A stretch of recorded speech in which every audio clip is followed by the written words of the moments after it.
So Joel, you claim that you fixed this. So I think so. Explain all of this. So what we have is a pretty clear timeline of Triple H from like the last 5 years. Yeah. Okay. 28 losing to Undertaker, 29 beating Brock, although losing at Extreme Rules right there. SummerSlam turn, losing at 30. That's NXT arrival happened somewhere post WrestleMania 30, if I remember correctly. Like a couple weeks before that, but go on. Well, fine. It still worked. I know it's adjacent. Sting is his 31, and then 32 is his championship that he loses. We also need to put right here the Royal Rumble. Okay. Okay? Also stands for Roman Reigns. Go ahead. Well, but you know what I mean. I know. So, we do not have a great track record for Triple H. And we could even go back further and hit WrestleMania 27 here that he loses. Yeah. And then... these two against same guy, Undertaker. Okay, sure, yeah. So, we have to accept that in the WWE Universe, magic exists.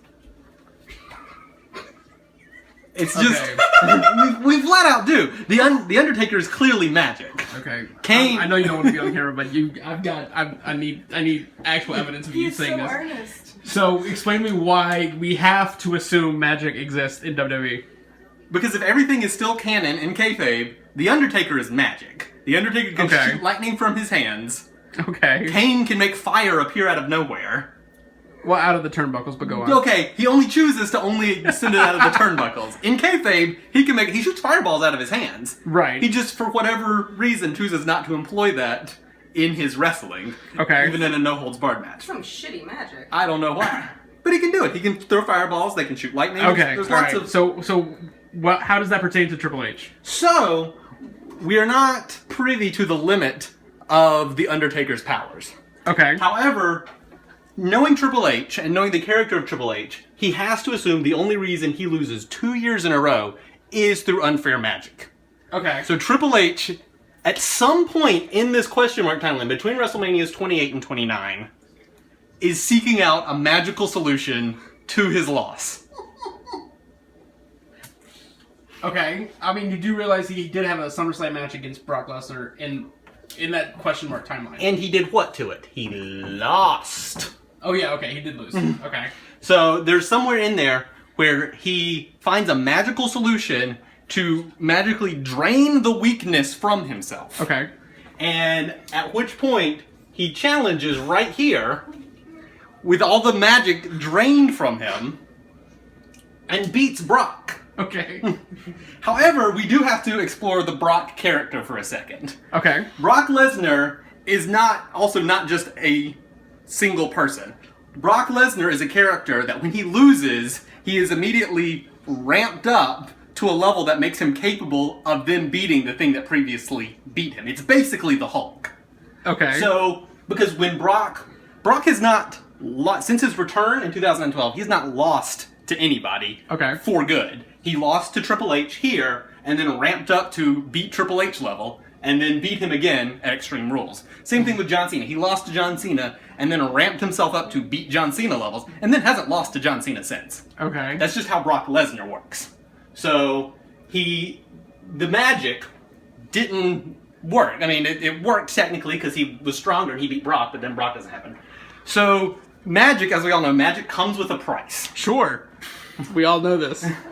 And so, the weakness, the separation ability of has gone out. Triple H has been split into 2 Triple H's. Okay? And now that he has 2 Triple H's, neither Triple H is as strong as the original Triple H.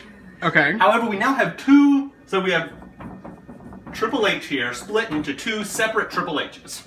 Okay? We'll call them 1.5 H's.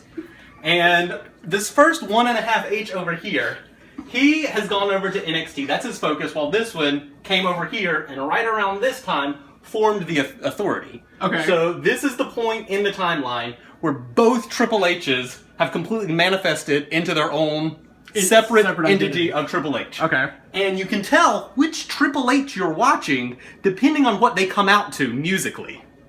Okay. So if he comes out to bow down to the king, it is the evil Triple H. It is the bad version of Triple H. If he comes out to Motorhead, or the song, the Time to Play the Game song, he's good Triple H.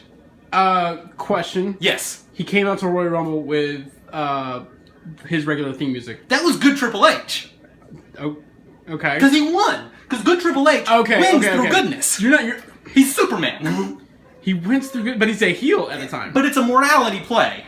And good Triple H will win in a morality play. Somewhere between Royal Rumble and WrestleMania 32 in here, bad Triple H attacked and subdued good Triple H.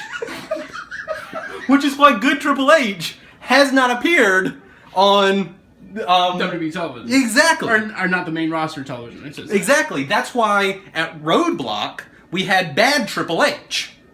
Okay. So he's impersonating good Triple H. Okay. But he's bad Triple H there. That's the only time the music doesn't line up.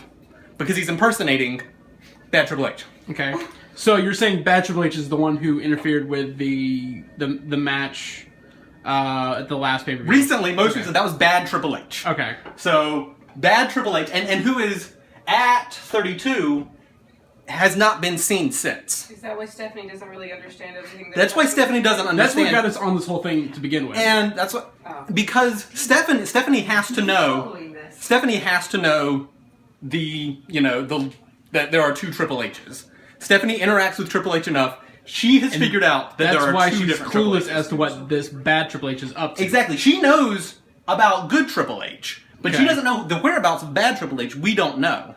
But she knows that she can't go to any sort of authority about bad Triple H having done this because, as we all know, circa about, 1999, maybe up to 2008, somewhere in there, Magic was banned from WWE, which is why they stopped using it. Right. Which is why Undertaker and Kane, etc., don't do it. And if Triple H is caught having used Magic to influence a match, Triple H's record will be smeared, and she doesn't want that for her husband. Okay. Which is why she's having to play naive. And doesn't know, quote unquote, why Triple H is not there. And doesn't know why his actions were the way they were. Well, that is a theory. I was going to say, well, that makes sense now, but... You know what? It makes literally just as much sense as anything WWE could have come up with. Alright, I can agree with that.